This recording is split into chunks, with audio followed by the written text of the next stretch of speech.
Saat kejadian itu berdua ini berangkat dari mana? Saya dari Asem Sari 1. Dari Asem Sari 1. Asem Sari 1 mana tuh? Babakan. Babakan. Kalau ini dari mana? Bentar. Pedurenan. Nah, bisa nyampe ke sini itu dalam rangka acara apa sih? Acara selamat ulang tahun di Spino. Ulang tahunnya Pino, gitu. Nah, itu yang ngajak siapa kalau adik? Pino. Pino, adanya? Saya udah ajak teman. Diajak temen.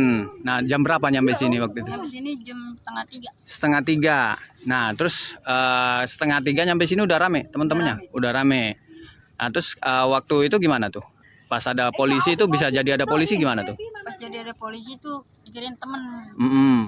Pasnya ada bukan temen, polisi. Langsung gerebek. Peringatan tembakan 2 kali. 2 kali. Terus kalian bubar, ketakutan gitu ya? Kalau Ade Surya kemana waktu kabur itu? Arah sono, Pak. Nyemplung kali ini ya? Iya. Nyebrang, bisa sampai seberang. Nyebrang. Terus habis itu kemana adik? Ke Pasar Pocong. Oh, ke arah Bogor ya berarti, Pasar Pocong. Terus pulang? Pulang. Itu sendirian atau masih ada temannya waktu? Sendirian. Sendirian. Kalau adanya sendiri gimana?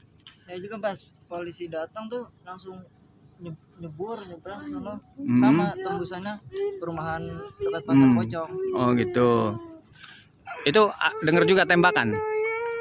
Pas saya nyebur tuh polisi ada yang teriak, "Woi, muter balik, mati itu." Pas saya udah sampai pinggir tuh polisi ngomong, "Gua tembak lo gitu," tapi saya nggak dengar suara tembakan. Oh gitu. Soalnya yang nyampe ke ujung itu bener-bener saya yang pertama. Oh, nyampe ujung. Iya, Sendiri? sendiri. Nggak ada teman-teman yang lain? Orang yang gak dikenal atau orang temen tuh nggak ada. Oh, Baru gitu. saya doang yang paling pertama gitu nyampe sono. Nyampe seberang ya? Iya. Terus habis dari sampai seberang kemana adik? Sama perumahan itu Pasar Pocong. Pasar Pocong juga? Ketemu sama ini? Enggak. Terus langsung pulang atau kemana? Pulang Itu udah jam berapa tuh waktu kejadian itu? Udah terang? subuh. Oh, subuh. Iya. Oh. Terus kalau teman-teman yang lain tahu nggak tuh kejadian? Saya 3 orang doang sih. Oh, bertiga? Iya. Oh, waktu di Pasar Pocong juga bertiga? Enggak, maksudnya dari kampung. Oh, dari kamu bertiga. Oke. Terus yang lain kalau ada kejadian teman-teman yang lain ternyata hilang itu nggak tahu ya? Enggak tahu. Nggak tahu. Oke.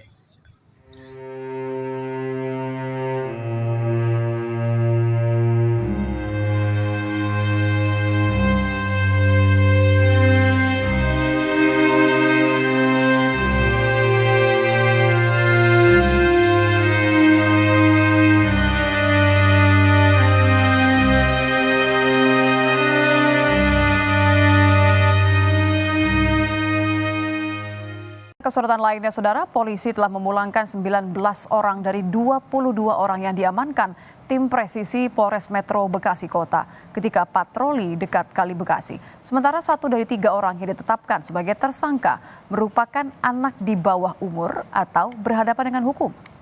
Kasat Reskrim Polres Metro Bekasi Kota, Kompol Audi Joyce Oro menyatakan polisi menangkap 22 orang dalam patroli tersebut.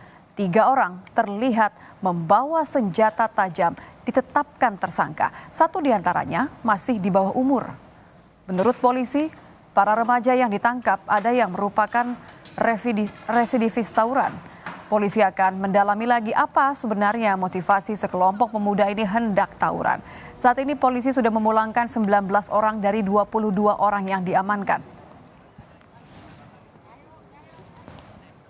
Sisanya dipulangkan atau bagaimana, Pak? Jadi yang dari 22, 3 orang kedapatan tertangkap bawa senjata tajam. Yang 19 kami minta keterangan sebagai saksi dan selanjutnya mereka kami kembalikan ke keluarga, tapi dengan catatan mereka kami wajibkan untuk wajib lapor ke Polres Metro Bekasi Kota setiap 2 kali dalam seminggu. Identifikasi 5 dari 7 jenazah yang ditemukan di Kali Bekasi, Jawa Barat masih terus berlangsung. Orang yang punya pertalian darah dengan korban terus mendatangi Rumah Sakit Polri. Hingga kini pihak Rumah Sakit Polri masih terkendala dalam proses identifikasi jenazah dan tidak memperbolehkan keluarga untuk bertemu korban.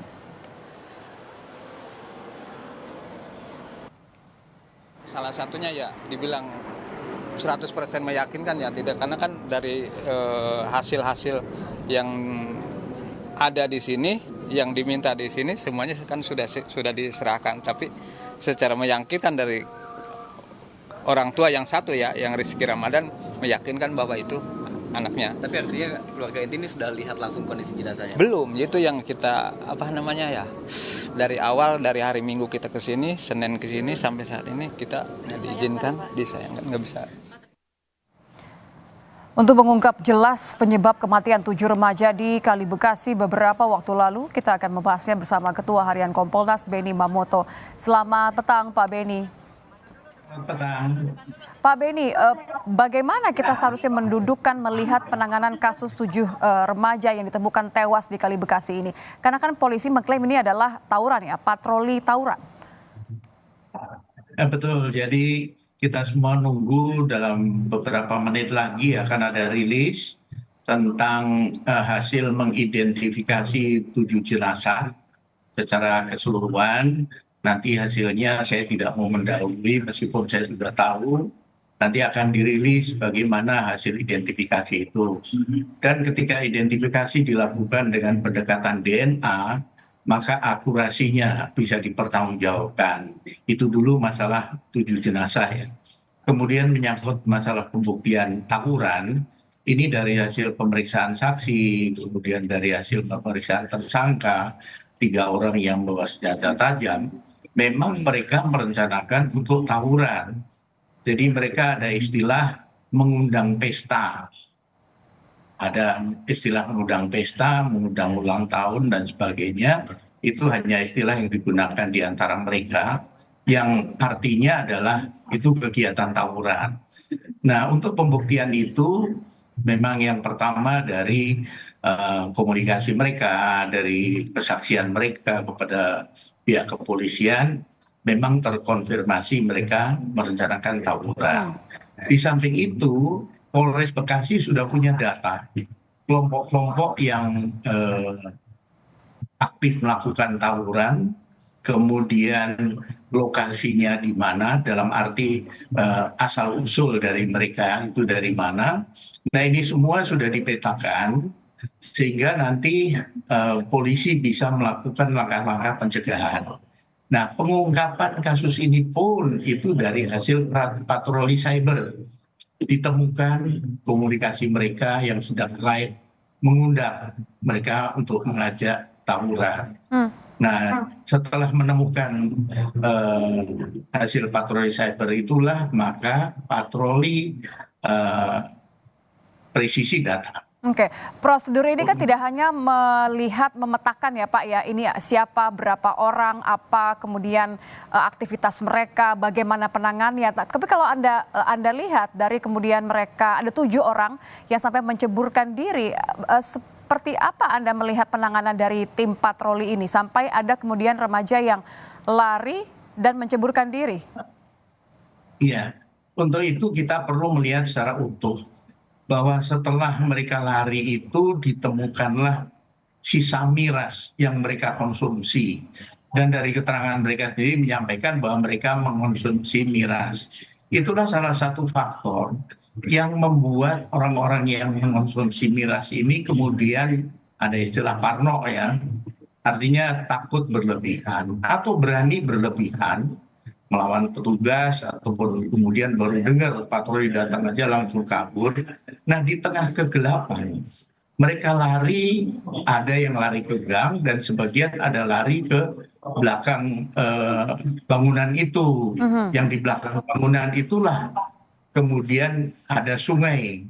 Nah, ketika gelap, tidak tahu, panik dalam kondisi mengonsumsi narkoba, maka apapun bisa terjadi. Dia mungkin lihat jalan curam pun dia lalui karena ketakutan yang berlebihan tersebut. Nah, justru keterangan saksi yang kemarin sempat kami interview, mereka ada yang ditolong justru oleh patroli, bisa diselamatkan ketika dia tidak mampu untuk menyeberang. Nah, inilah jadi sudah ada itulah yang nanti sudah ada informasi kalau mereka mengonsumsi miras ya Pak ya. Maaf saya potong. Dari hasil otopsi 7 orang ini, karena Anda tadi menggunakan kalimat bahwa kemungkinan mereka ini dalam kondisi mabuk. Sudah ada keterangan otopsinya, analisanya? Ya, yang pertama tentunya berangkat dari keterangan para saksi. Ini sudah, dan ketika kami interview pun menyatakan demikian. Ini nanti akan dikonfirmasi ketika hasil otopsi itu selesai. Saya nggak tahu apakah mau diumumkan sore ini, apakah hanya identifikasi 7 jenazah atau berikut hasil otopsi. Ketika nanti hasil otopsi tentunya juga berikut isi perut, ya kan, isi lambung. Nah, disitulah kalau dia mengonsumsi minuman keras itu tentunya masih bisa terdeteksi, Ya, akan terungkap kecuali kalau artinya ya. sudah bercampur dengan lumpur dan air ya. Berarti kan pertanyaan terakhirnya kan mengenai prosedur ya Pak ya. Ada temuan dari Kompolnas sejauh mana apakah memang prosedur yang dilakukan oleh tim patroli ini mulai dari pemetaan sampai penanganan di lokasi sudah sesuai dengan asesmennya? Ya, jadi yang pertama mereka sudah diperiksa oleh Bitpropam Polda Metro Jaya soal SOP tadi. Sudah dilakukan pemeriksaan dan kesimpulan dari pemeriksaan itu tidak ditemukan pelanggaran SOP. Nah, untuk meyakinkan itu kami coba menanyakan langsung kepada petugas patroli, termasuk kepada saksi, termasuk kepada tersangka. Nah, itu terkonfirmasi bahwa tidak ada pelanggaran SOP gitu. Oke, Pak Beni, ini juga terkait dengan kompetensi artinya. Mohon singkat saja. Apakah memang artinya penyelidikan terhadap 9 orang anggota Polri, anggota tim patroli ini juga sudah sesuai kompetensi mereka dalam menangani hal serupa? Ya, dari Bitpropam justru kan ada si Propam di Polres ya. Ini kenapa ditarik ke Polda? Itu diharapkan dengan petugas yang punya kompetensi, kemudian statusnya lebih tinggi. Kalau di level Polres mungkin kan bisa terjadi konflik kepentingan. Nah, ini ditarik lebih tinggi di tingkat Polda. Dan itu sudah dilakukan dan kesimpulannya seperti itu. Baik, terima kasih Pak Beni Mamoto sudah bergabung bersama kami di Kompas Petang. Selamat petang Pak. Selamat petang.